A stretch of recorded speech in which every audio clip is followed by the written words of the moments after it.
Hello, everybody. This is Dr. John Gray, your professor of positivity, and welcome to the Power of Positivity broadcast. Looking forward to an awesome conversation with my friend Sandra M. Chaney, and you're going to get some good stuff tonight. The sound you are hearing, it is an original. My nephew did this, Larry Gray Jr. Look him up on Instagram, Sounds of Larry G. He did this specifically for me. I said, Larry, I need you to do something. He said, Unc, I got you. And this is an original piece for my show intro and outro. So my nephew's talented. And we got some talent in our family. This is it. Go ahead. Yes, that is my nephew, Larry Gray Jr. So I'm going to bring that down, and I am going to introduce our guests. I'm going to introduce our guests. I have the pleasure and honor of having with us one of my mastermind power voice sisters, and she is a powerhouse with a power voice. Her name is Sandra M. Chaney, and I'm going to read her bio for you. Sandra Chaney is a global speaker, coach, committed to helping women live their best life in business and overall wellness. She's on a mission to help women live and love beyond their titles, be more than their business or ministries, and transform their lives to manifest the mission they were created to bring forth. As a conqueror of domestic violence, sexual assault, sex trafficking, and homelessness, Sandra has worked with the Clairol Cosmetic Company and Southern Living Magazine to produce a video that trains salon stylists on domestic violence in 9 states, and was featured in Red Book Magazine, national video promoting stories about women who are conquerors of domestic violence. In addition, she's an expert grant and nonprofit strategist. She teaches, coaches, and trains nonprofit organizations how to build a solid foundation so that they can have major impact in the communities that they are serving. In this capacity, she has secured over 20 million plus in grant funds for nonprofit businesses. Go ahead, girl. Lastly, she is a best-selling author of 4 books and co-author of 7 additional books. Sandra lives by this motto: everything I do, say, and offer the world will come from a deep place of love. Ladies and gentlemen, I'm going to bring her in. I'm going to make sure that she has her video started. I saw that she's having some technical difficulties, but guess what? I'm going to bring her in. Sister Angie, how are you doing? The love of my life. That's my baby right there. Sister Pele, how are you? Talofa, my sister. Yes, my nephew did his thing, didn't he? Yes, he did. He is doing it. You know what? It's so cool to see that next generation come up and take the baton and run with it and do their thing. It's just so awesome. Yes, I'm looking forward to Sandra Chaney coming up on here, Angie. Yes, indeed. So she is on her way in. Let's see what we got here.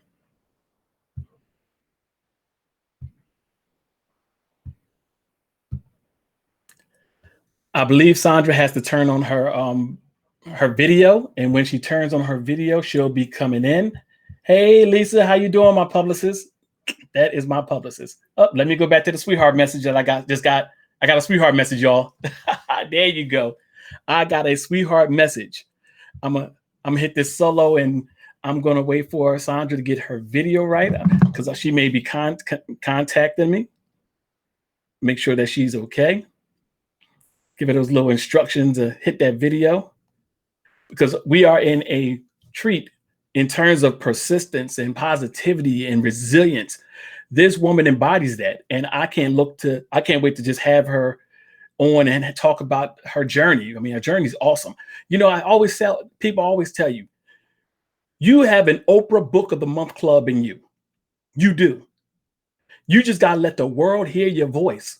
The world is cheated if you don't tell your story. It's cheated if you don't tell your story. Let me let her know to turn on the video.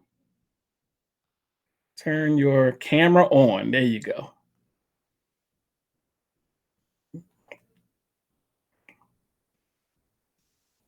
There we go.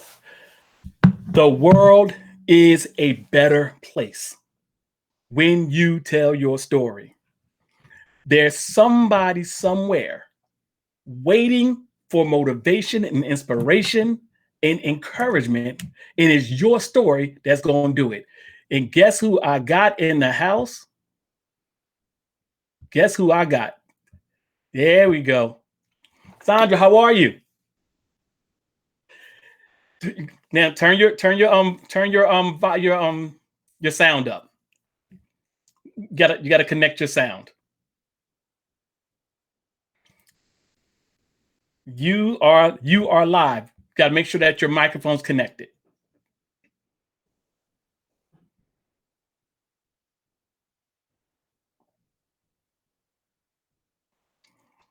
Listen, we gonna wait for you because it's gonna be good. Wow. Oh, there we go.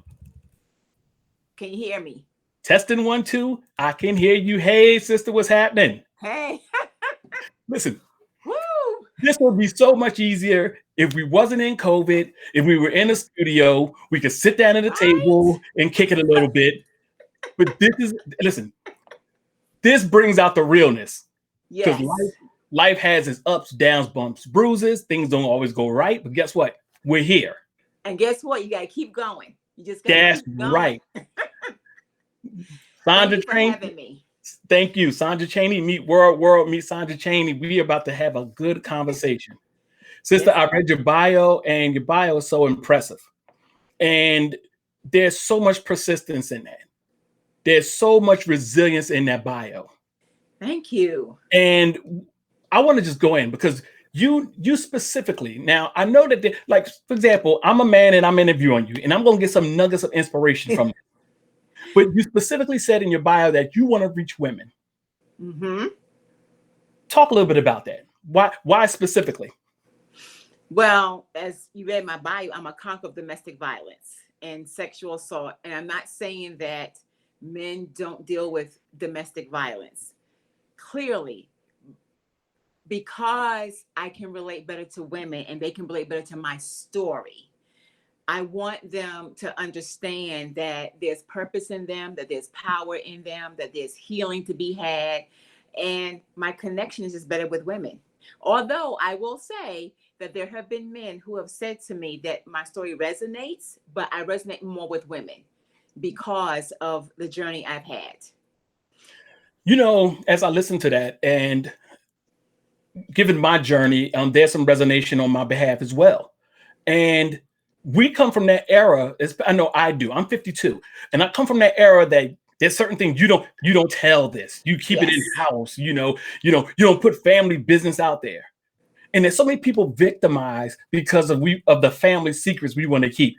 Did you feel any when you decide to walk in your truth and say I'm a look fear in the face and I'm gonna say fear you won't stop me? Did you get any pushback from family? I did. I got pushed back because, again, in my family, everything is hush hush. You don't share, you don't allow people in. I didn't have friends come visit, because of what was going on. And so, yeah, I got pushed back when my first book came out. There were certain people that didn't want me to publish that book because I was sharing. Wow. I was sharing my healing and my story, but I had to publish it anyway because it wasn't about me. You know what? This is so ironic. You know, the universe makes no mistakes. God does nothing by accident.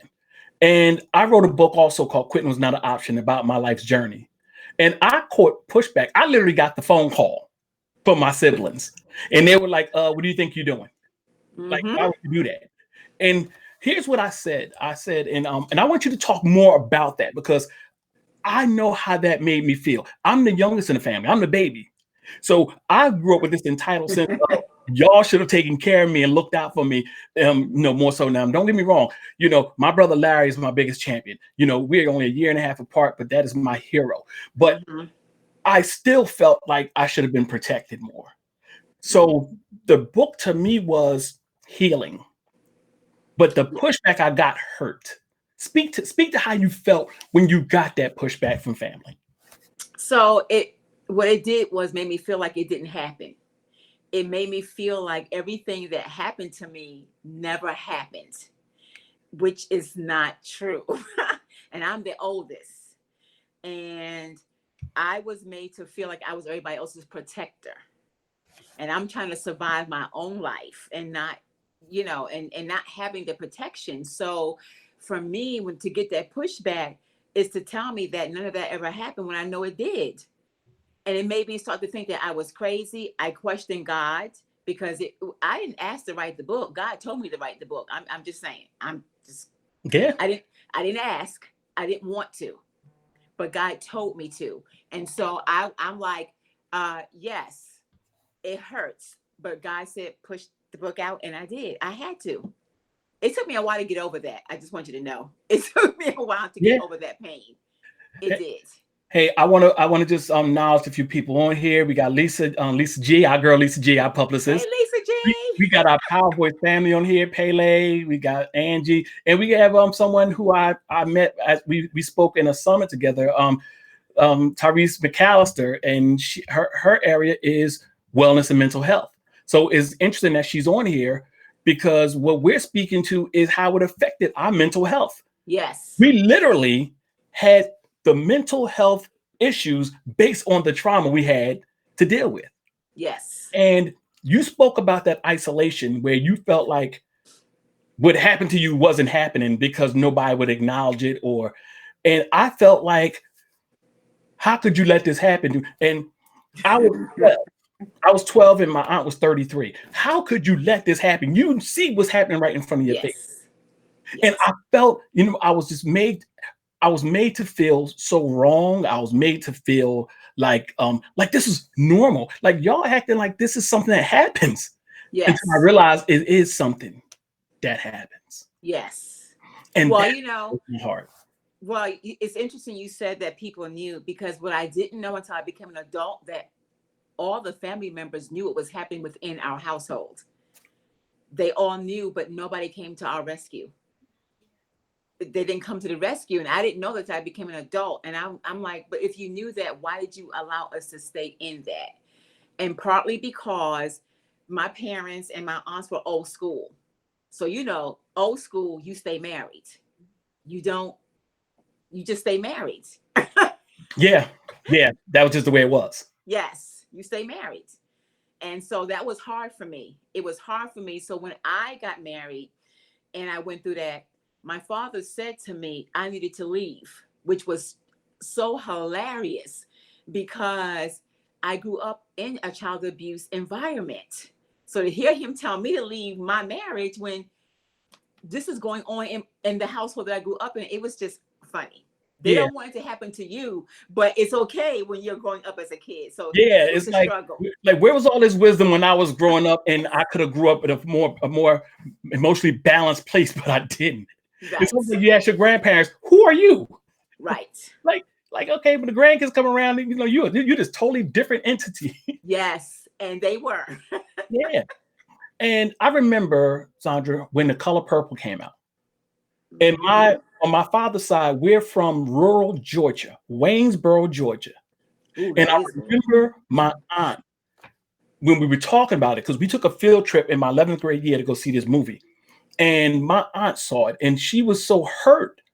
Here's what she said to me. She says, everything that happened in that movie happened. Wow. And she didn't have to go into detail, but that's what she said. She said, everything that you saw in that movie, it happened. And I'm sitting here like, my gosh, what is going on? So it really makes you lose faith Yes. in humanity. Um, Yeah. Tell me about that faith journey. Tell me about that when you said you lost faith. Talk about that if you want, if you can. So I used to tell people I was adopted because I could not believe that a God that is kind and peaceful, right? And loving, would allow those things to happen the way that they did. And for a long time, my faith was just shattered on many levels because, again, writing this book, and God is telling me to write this book, but yet I'm getting pushed back because, again, I'm not telling trade secrets. I'm just telling my story. Mm-hmm. How, what happened to me, not everybody else, but what happened to me. So even as I'm writing this, my faith is still being shaken and checked because I'm like, God, I don't know. Are you sure? Because my family is important to me and I don't want to hurt anybody. And so God was like, yes, I'm sure. So the journey for me was write the book. God sent someone to actually help me publish the book. In other words, they sowed a seed into my life to get that book published. That was number one for me. When I saw that happen, I'm like, okay, God. And then what also built my faith was when the book got published. There was a young lady whose mom bought the book for her. She read my book and it literally sort of changed her life because she too was in a domestic violence situation. She read that book and it prompted her to leave her situation. So had I not written that book, had I not trusted, even when my faith was wavering, even if it was wavering, had I not done that, I'm not saying that she wouldn't have left eventually, but I know my book was one of the reasons why she did. The catalyst. Yes. The catalyst, the resilient catalyst that helped them. There's a term that I use. It's called the tangible possibility. We're so celebrity driven that we worship these celebrities and we call them stars because we see that they're so far removed. But Yes. you're the tangible possibility, somebody that they can see and speak to and touch and relate to. You're right there. And you're a witness and your evidence that it's possible to overcome this. Yes. It's possible. Exactly. Mm-hmm. How long? Because I'm comparing notes because our stories are so similar. How long did it take you to write that book? 15 years. You got me beat. Mine was 10. Listen, my wife is on here. Angie, if you're on here and if you can get to that thing, put on there. I know that's right. Mine was 10 years. My wife was telling me for 10 years, write this book, and I could not do it. What took you so long? Because I want to get into this because I know what took me so long. What took you so long? Fear. The biggest thing was fear, thinking that nobody would want to hear what I had to say. Mm-hmm. Shame too, because the shame of going through that, the shame of the being in domestic violence situation. It's shame. That was the biggest thing. Shame, fear, and who wants to hear my story?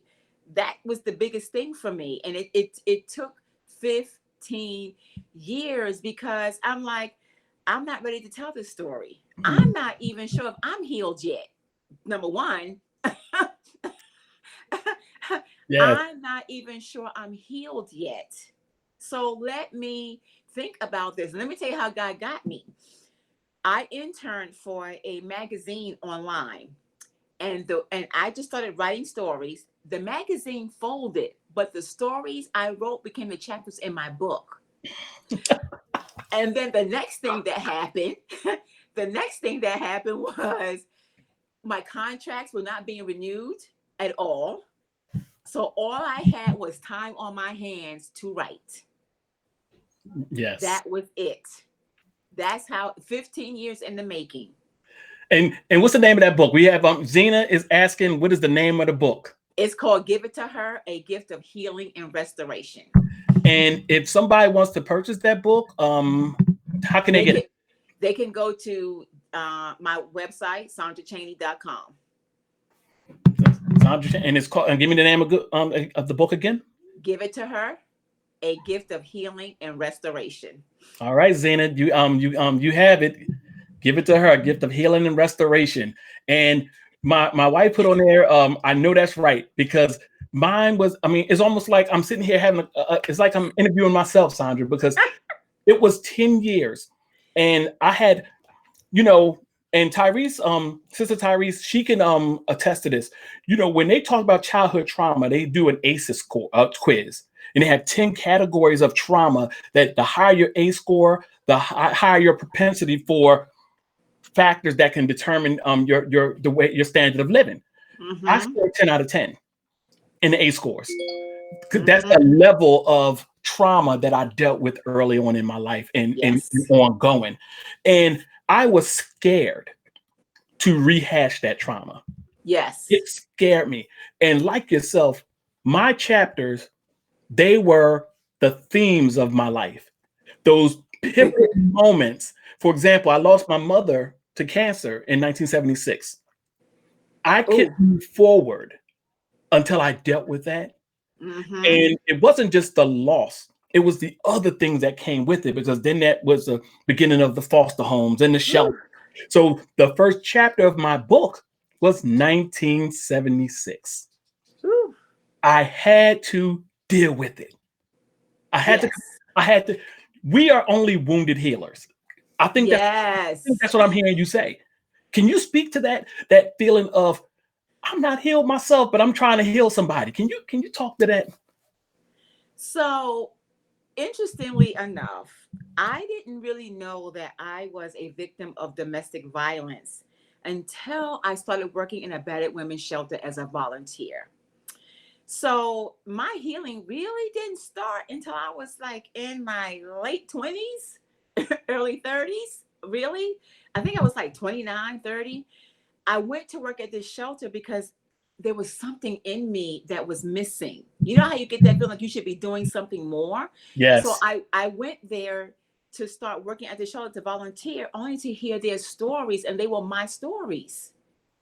And I'm talking to these women, and tears are coming down my face because I'm going, so I'm not crazy. This was not normal because I thought it was normal. Hmm. And I started working with these women only to realize I am wounded trying to heal somebody else when I haven't even healed myself. And I'm trying to tell them what to do when I haven't even done it myself. Yes. And Wounded. all I did was added more trauma, more stress on myself. I was in a support group, leading a support group with a therapist, by the way, helping her. And a young lady said something, John, and I froze. She saw that I just froze. She took over because she realized that a trauma had kicked in and I couldn't even say anything Mm. in the middle of a support group. And that's when I said, you have to go get you got to go to therapy. You have to go get healing. You have to. You can't keep doing this to It's that, yourself. that trauma paralysis, you Yes. know, and we don't know when it's going to hit us. It's No. almost like our functions freeze. Our ability to think, our Yes. ability to feel, it freezes. And I've been there. I've had those, and like yourself, I I went to college and I thought I was gonna go be in the legal field and everything. And my first job was working in a detention shelter. And I'm sitting here looking at all these boys, and I'm like, wait a minute. It took me back to when I Mm-hmm. was living in shelters. I was living in shelters in high school. And my part of my job was to put handcuffs on these boys. And one day I went to work, and there was a 10-year-old who got handcuffed. And I said, I cannot do this again. And I couldn't do my job. I Mm-hmm. had to quit. I could no longer be, some people, that they can do it is good, but I couldn't, Right. because I knew what I was dealing with internally. So Mm-hmm. that is so when you finished writing the book, when you wrote that book, when you saw your life story in print, how did that feel? Relief. Number one, that I wrote it and I actually published it. Um, Healing too. Like I started to feel some healing take place because when you put pen to paper and you start letting things go, it opens up things and tears start rolling, but it's a cleansing that takes place.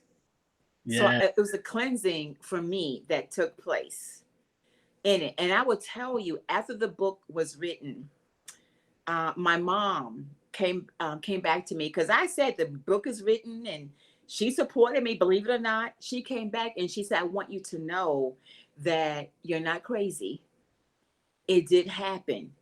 It's just that writing the book brought some things up for her." Mm, there you go. There and you go. If but she you could, was happy that I wrote the book. family, if you could relate to what Sandra's saying, I need you to throw those hearts up. If I was in church, I would say, listen, somebody just give the Lord some praise for the word that's going forth. If you can, I mean, listen, and the hearts are going up. I'm just saying, what happened is almost like I'm reliving my experience listening to you. Because Mhm. I had a sister who said to me, "How could you?" And here's what I said to her. I said, "First of all, I'm gonna ask you two questions. One, where's the lie?" First question. They Yep. said there wasn't one. I said, two, did I speak about what happened to you or what happened to me? Woo.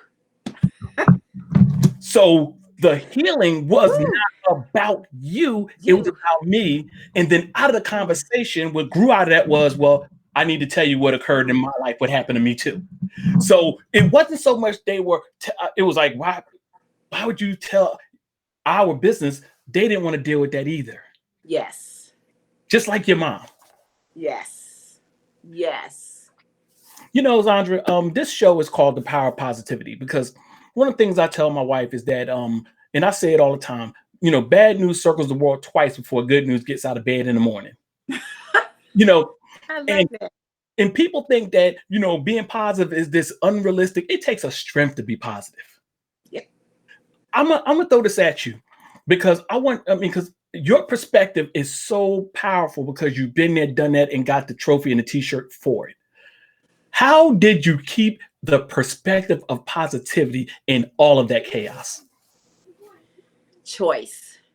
I made Mm.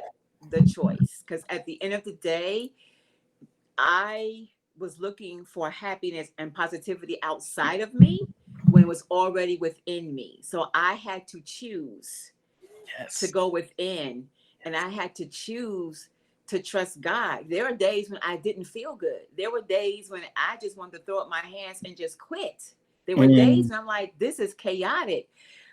Think about growing up in something like that, and you still have to go to school. You still have to Yes. go to Yes. school. Hmm. You still have to think. You still have to do. You still have to graduate. You still have to do all these things. And Yeah. even as an adult going to work, I'm a mom, I'm a wife, and I'm in the midst of. I worked in corporate America, and people didn't know I was in an abusive situation. They had no idea. You had to look normal.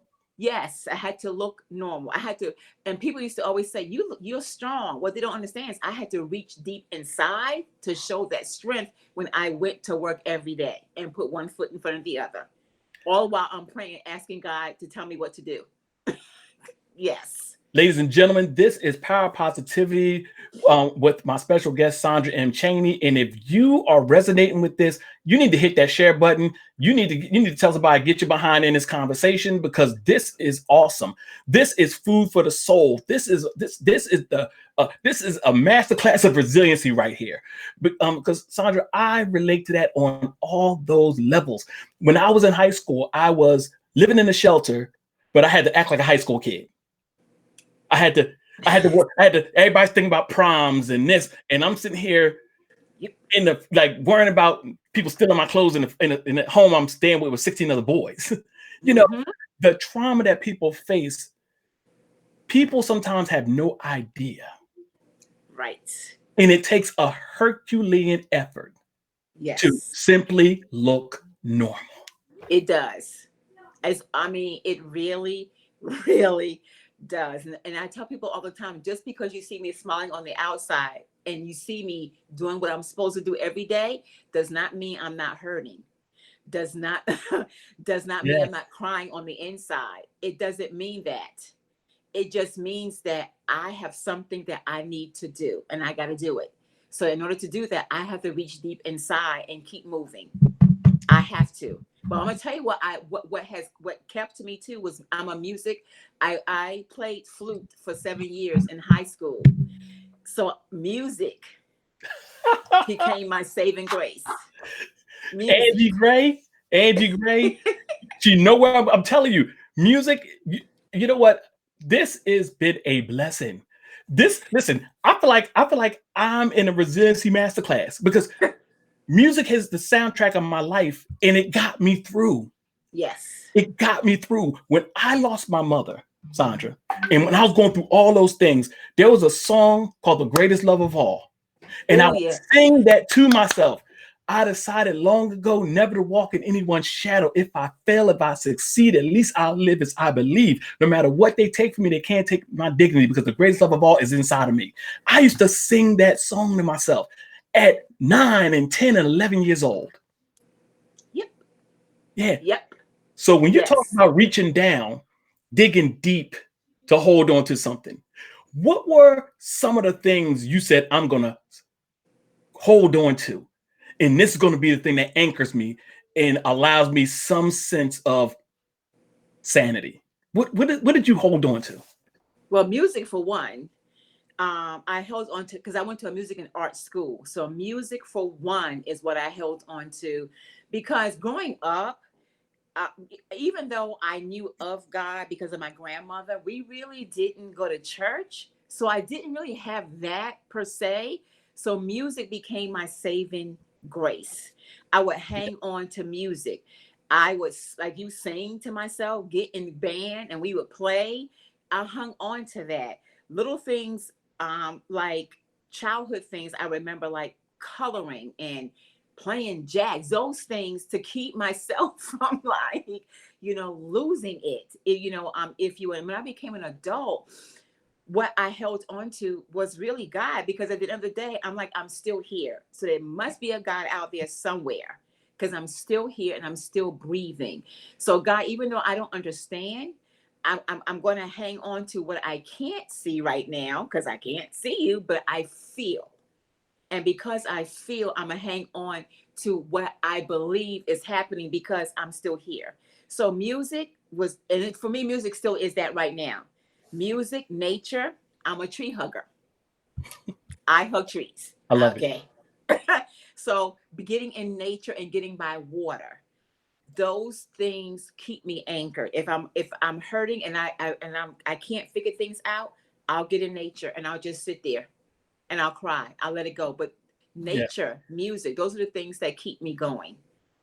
You know, do you feel like the things that you've gone through gives you an emotional authenticity to become a part of somebody else's space who's suffering?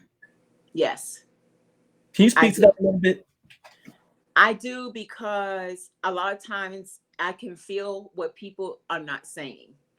I can see it, I can sense it, and I can be in that space sometimes and know that sometimes I don't have to say anything. It's just my presence that they need for me to be there, because they already know my story, and I'll sit there with them and I'll just hold their hand.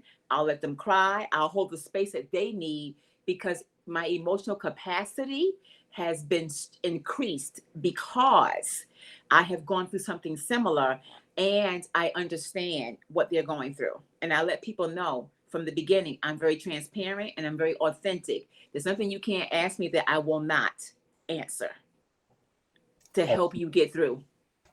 Now, you're part of the Power Voice team. Yes. Now, this is a Les Brown mastermind helping people find their voice. You've already been through the war and the fire and you survived. What drew you to Power Voice?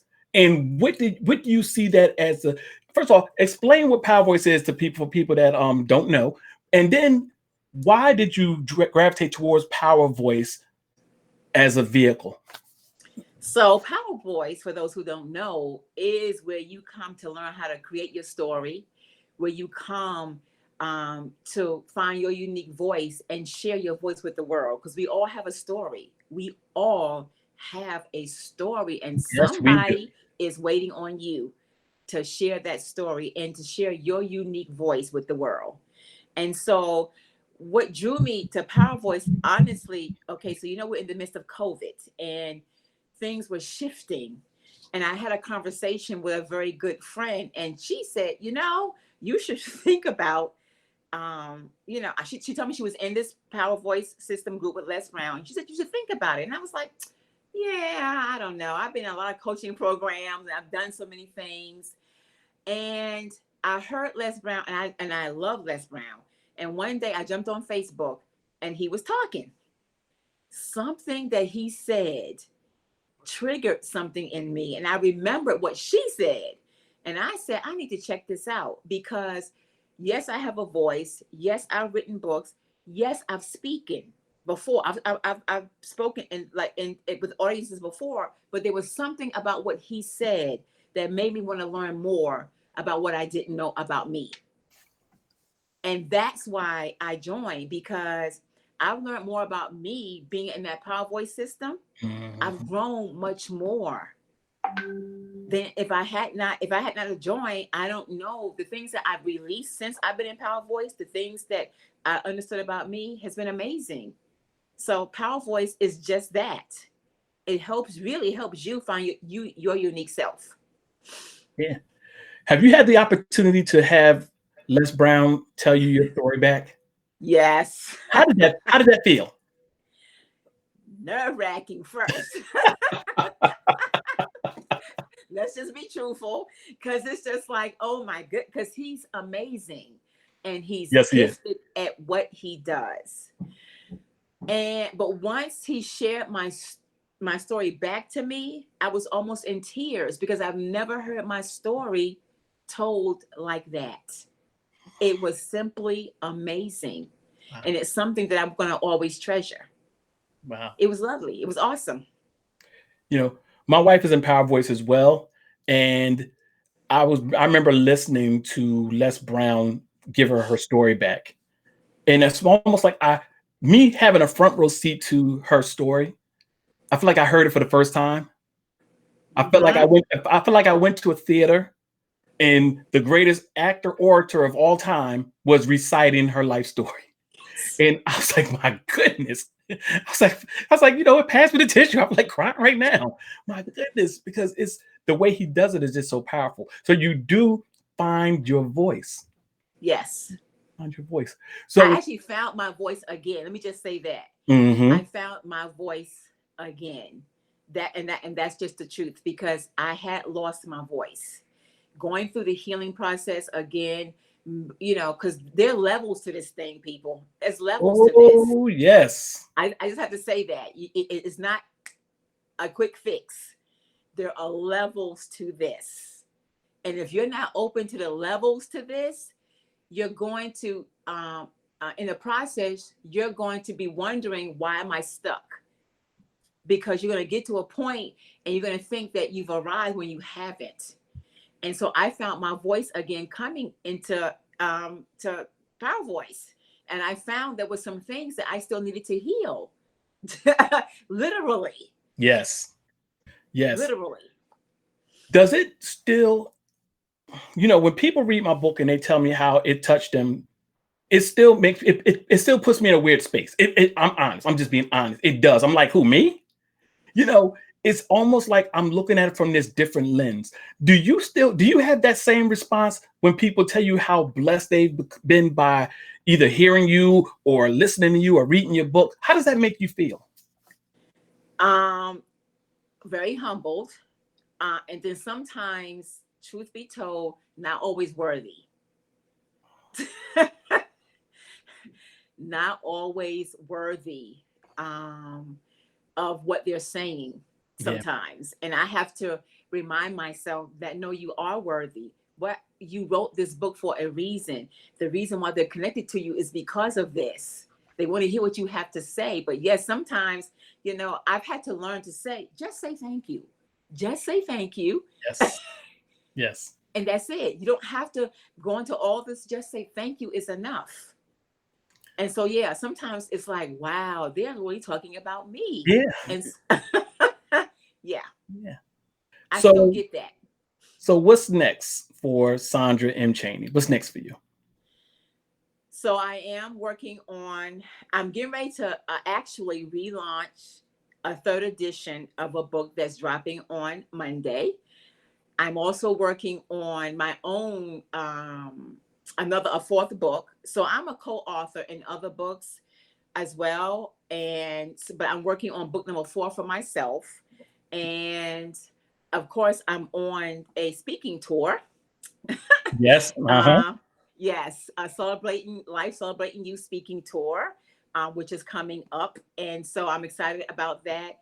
And I'm just going to continue to use my voice. I'm working on some programs for women, because that's what God would have me to do. It's like, we're in this pandemic. It doesn't stop because we're in a pandemic and we can't touch. You still have a purpose.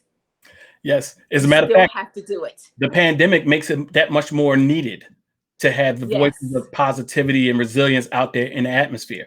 Yes. People are hurting. They're hurting, and we need Yes. to have our voices out there for. And your tour sister said, "Hey, thank you. Hey, there you go."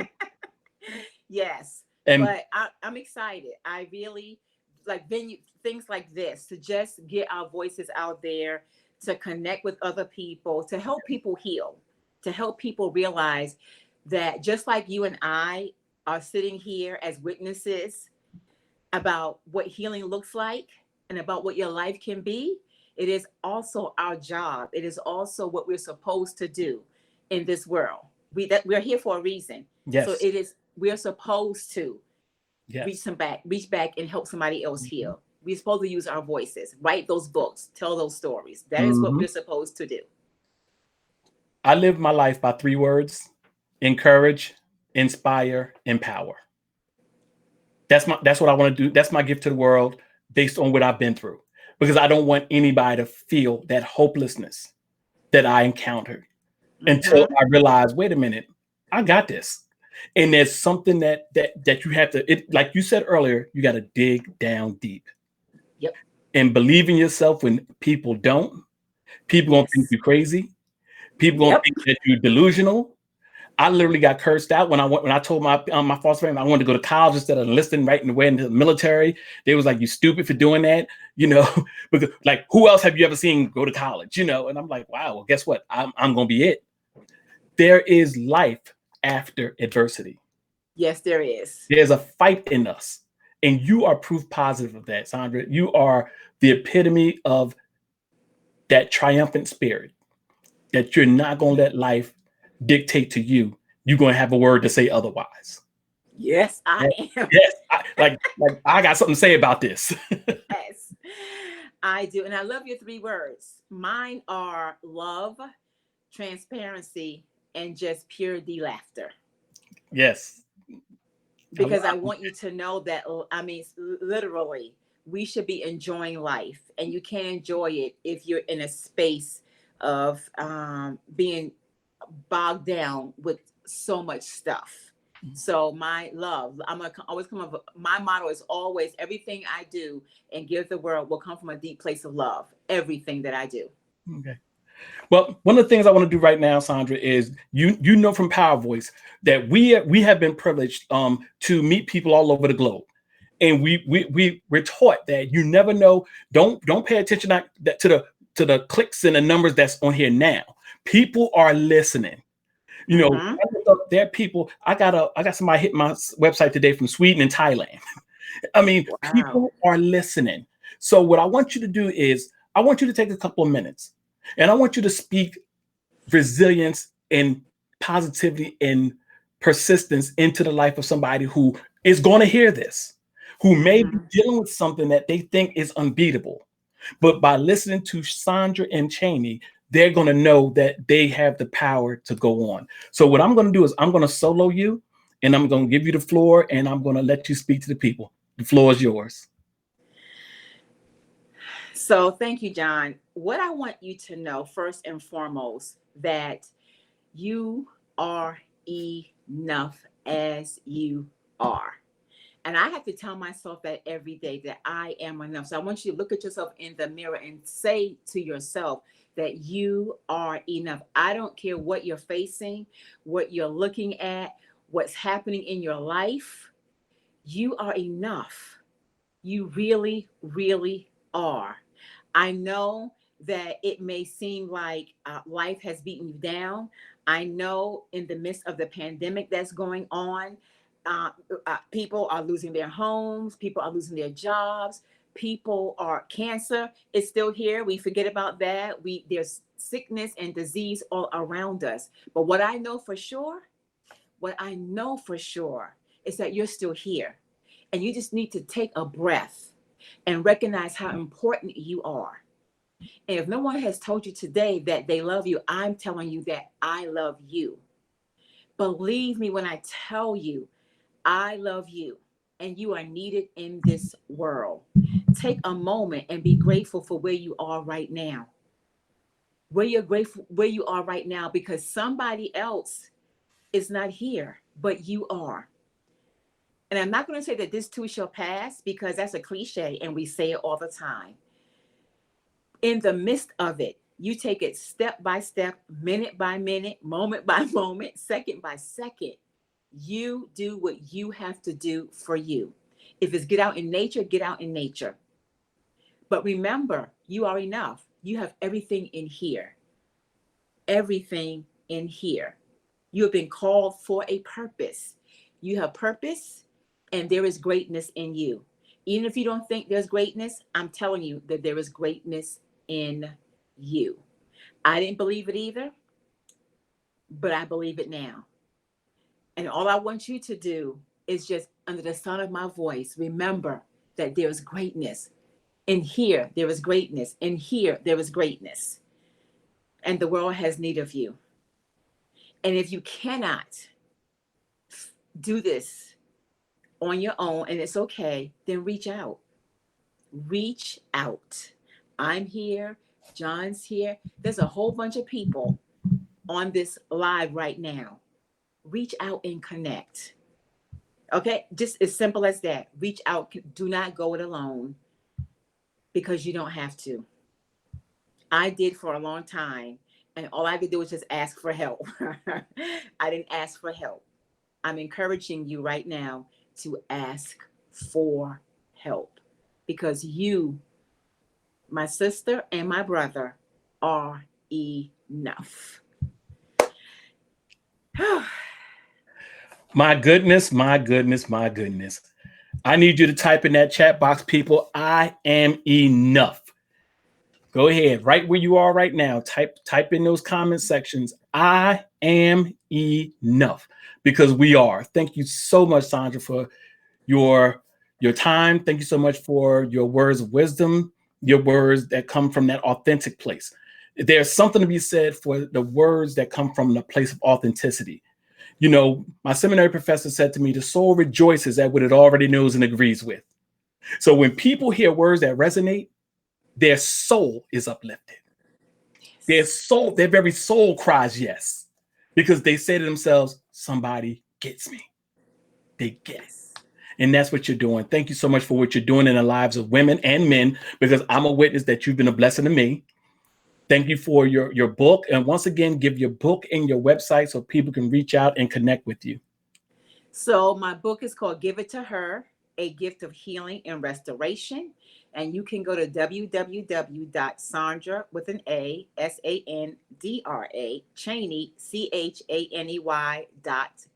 And when you order it, I promise to autograph it as well. I do the same thing. I make sure I say it's signed, shipped and signed. Yes. Yes, indeed. I want to make it personal. This is awesome. Hey, Sister Shamanique, how you doing? I'm so glad you're able to log on. This has been a blessing.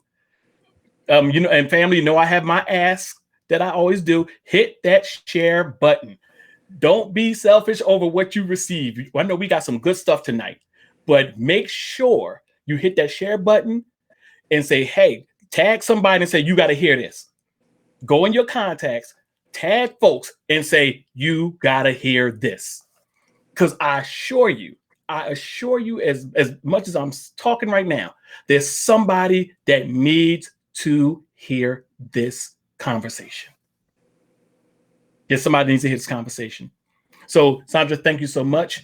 I look forward to collaborating with you further. I know that you and my wife are pretty much in that same line of thought in terms of the healing of women that you have a heart for. So I know that there's going to be a collaboration in that regard. But in terms Yes. of the things that I also do with my Power Talk summits, I'm just telling you now, sister, get ready, because I know Pele's on my upcoming Power Talk in February. I have Lisa is in my one in April. So please get ready, because I'll be calling on you shortly thereafter. Yes, sir. Thank you so So much. thank It's you been an so much. honor. And it's Thank been you. my privilege to sit down and chat with you. God bless you, and thank you so much. This has been the Power of Positivity with my special guest, Sandra M. Chaney. Folks, I received all of that. That was some awesome nuggets of wisdom and resilience that came through. So I'm so glad that she was able to drop these words of encouragement and inspiration into our spirits. And I just want to leave you with this. You are enough. Yes, you are enough. This has been a Power of Positivity. I am your professor of positivity, and class is now dismissed. Take care and have a wonderful, blessed, awesome rest of your weekend.